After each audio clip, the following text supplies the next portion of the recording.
Hello दोस्तों, मैं हूं आपका दोस्त एडवोकेट शिवेंद्र प्रताप सिंह। आज हम आपको बताएंगे कि पतियों के साथ क्या क्या अन्याय और कब कब किन किन लोगों के साथ होता है, इसके बारे में आज हम डिटेल से आपको बताएंगे। देखिए, जब भी कभी कोई भी पति पत्नी का विवाद होता है तो पति की कोशिश होती है कि विवाद को शांत कर लिया जाए, या तो अलग हो जाए पत्नी या तो साथ रहे। कोशिश सबकी ज्यादातर ये रहती है कि पत्नी मेरे साथ आके रहे।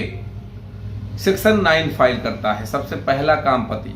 अच्छा, सेक्शन 9 फाइल करता भी है तो उसमें भी पावर बेचारे की देखिए, चाहे पति की देख लीजिए, चाहे माननीय फैमिली कोर्ट के जज महोदय के देख लीजिए। कोई भी फैमिली कोर्ट का जज किसी भी पत्नी को ये नहीं कह सकता कि भैया तुम जाके रहो, प्रेशर नहीं बना सकता, दबाव नहीं बना सकता। उसके पास जैसे कोई अधिकार ही नहीं है। तो अधिकार जबकि है, अगर पति ने मुकदमा किया है बुलाने का तो जज की यह जिम्मेदारी है कि उसको कहना चाहिए कि जाओ रहो। क्या गलती है? अगर वो जिम्मेदारी पति यहां तक कहता है कि भैया साहब हमसे एफिडेविट ले लीजिए, इसके साथ कोई अपराध नहीं होगा, ये मेरी जिम्मेदारी है, जैसा कहेगी वैसा मैं रखूंगा, आप बताओ, तो क्या ऑर्डर नहीं पास करना चाहिए? चलो ठीक है, ये कभी नहीं ऑर्डर पास किए। दूसरा, फैमिली कोर्ट के जज को ये चाहिए कि जब इस तरह का पति पत्नी का विवाद है और इस तरह की पत्नी है कि जबरदस्ती मायके बैठी है, बिना युक्ति युक्त कारण के मायके बैठी, कभी कोई प्रताड़ना नहीं, कभी कोई घरेलू हिंसा।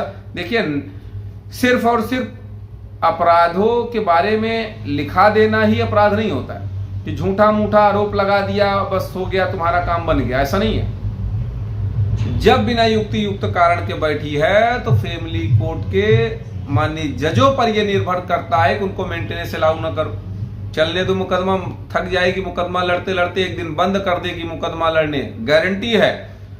तो मेरा ये निवेदन है माननीय सर्वोच्च न्यायालय से, माननीय अलग अलग हाई कोर्ट से, कि पति पत्नी के विवाद में अगर इस तरह के ऑर्डर नहीं होंगे या इस तरह की भावनाओं के साथ मुकदमों की सुनवाई नहीं होगी तो आने वाले समय में इतना ज्यादा बोझ बढ़ जाएगा कि वो सबके लिए दिक्कत का सामना करना पड़ेगा, सबके लिए दिक्कत की बात हो जाएगी।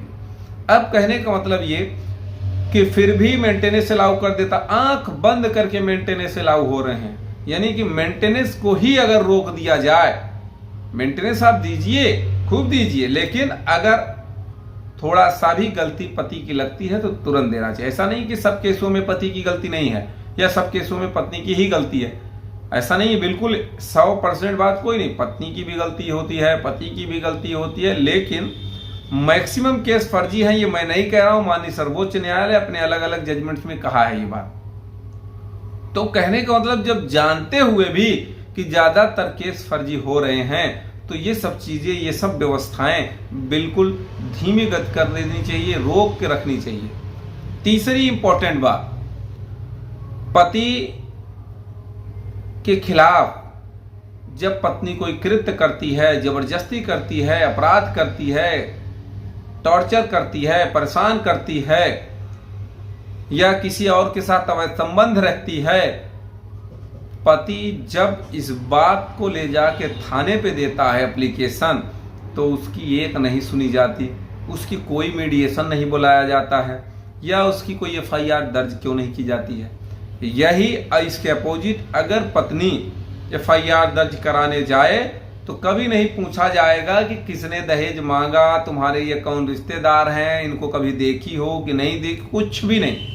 यहां तक कि जो काउंसलिंग होती है वहां पर सारे सबूत दे रहा होता है पति, कोई मतलब नहीं। अब कह देगा कि पुलिस सबूत से क्या मतलब, अभी एफआईआर दर्ज नहीं। अरे ये तो मानवता के कारण देख सकते हो कि वो सही कह रही है या गलत। तो वहां पुलिस ये सोचता है कि अरे भाई हम लोग भी दबे हैं, महिलाओं के लिए कानून है, हम लोग को ऊपर से ऑर्डर आता है एफआईआर दर्ज कर, ऊपर से ऑर्डर आता है इसको दर्ज कर लो। तो फिर रोका कैसे जाए, रोक कैसे होगी? चौथी बात ये, कोई भी पति अपनी बात न्यायालय में बार बार कहता है लेकिन उसका कुछ नहीं सुना जाता, ऐसा लोगों का कहना है। हाँ, सही वे में अगर आप कहेंगे बातें सुनी जाएंगी, सही वे में आप केस लड़ेंगे, आप केस जीतेंगे भी। एक पांचवी इंपॉर्टेंट बात कि पुरुष के पास यानी कि पति के पास एक मुकदमा सिर्फ करने की पावर है, अधिकार है, सेक्शन 9 का जाके दाखिल कर दो भैया। हालांकि उसमें भी कुछ होने हवाने वाला नहीं है, देख ही रहे हैं। सेक्शन 9 आपकी वो धारा 24 कर दी, एक और मेंटेनेंस की सब लोग। कहने का ये मतलब है कि क्या पुरुषों के लिए भी कुछ विभिन्न धाराएं बननी चाहिए, कुछ विभिन्न एक्ट बनने चाहिए, कुछ ऐसे आयोगों का गठन होना चाहिए जिसमें पतियों को राहत मिल सके। जैसे भाई महिला कोई भी है, दुनिया भर के केस जो मन में आ रहा है आरोप, बलात्कार तक का केस लोग लगा दे रहे हैं। आप समझो, इस पर विचार करना नहीं चाहिए। बलात्कार का एफआईआर बलात्कार की दर्ज हो जा रही है पत्नी की, 307 की दर्ज हो जा रही है कि हत्या का प्रयत्न किया गया, जबकि कोई मेडिकल नहीं है, कोई चोट नहीं है।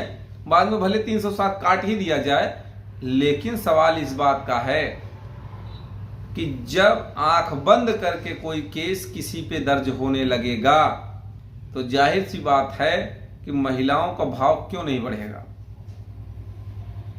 इस तरह का जब एफआईआर आंख बंद करके ऐसी एफआईआर दर्ज होने लगेगी तो फिर क्या मतलब निकलता है। समानता का अधिकार संविधान में अगर जो दिया गया है, इक्वालिटी की बात जो कही गई है, वो है कहां। सही बात तो इक्वालिटी का मतलब क्या होना चाहिए, 4 केस महिला कर सकती है तो 4 केस पुरुष भी कर सकता है। कौन कौन सा केस है जो 4 कर सकता है, बता दीजिए। नहीं है। महिला आयोग बन सकती है, बना हुआ है, पुरुष आयोग क्यों नहीं बन सकता है, क्यों नहीं बन सकता है। अब सवाल यह है कि महिलाओं को बहुत टॉर्चर किया गया, परेशान, ठीक है, कानून उनके लिए बना ना। आज के वर्तमान समय में जो नई नई घटनाएं, जो नए नए अपराध, इस तरह का अपराध अगर एक महिला के, माफी चाहता हूं, इस तरह का अपराध होना भी नहीं चाहिए, किसी के साथ नहीं होना चाहिए, चाहे महिला हो चाहे पुरुष, किसी के साथ नहीं होना चाहिए। होने वाला अगर होता है तो ये गलत है। लेकिन इसी तरह से भाई कभी महिलाओं पे इस तरह का अपराध हुआ रहा होगा तो उनके लिए महिला आयोग बना, घरेलू हिंसा बना, सारी चीजें बनी। तो आज वर्तमान समय में अगर पुरुषों के साथ इस तरह से हो रहा है, पतियों के साथ इस तरह से हो रहा है, तो क्यों ना पुरुष आयोग बने, या पुरुषों के लिए स्पेशल कोई धारा क्यों ना बने। इसको कैसे रोका जाएगा। एक छठवीं इंपॉर्टेंट बात मैं और कहना चाहूंगा कि क्या हत्या हो जाए, आत्महत्या हो जाए, तभी कोई कार्रवाई किसी महिला पे होगी, किसी पत्नी पे होगी।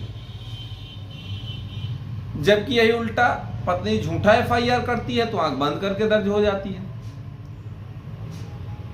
पता नहीं कितने ऐसे पति हैं जिनकी पत्नियां, माफ करिएगा, पत्नी जिनकी औरतें दूसरों के संबंध में हैं, पति के पास एविडेंस है, सबूत है, दुनिया भर की बातें हैं,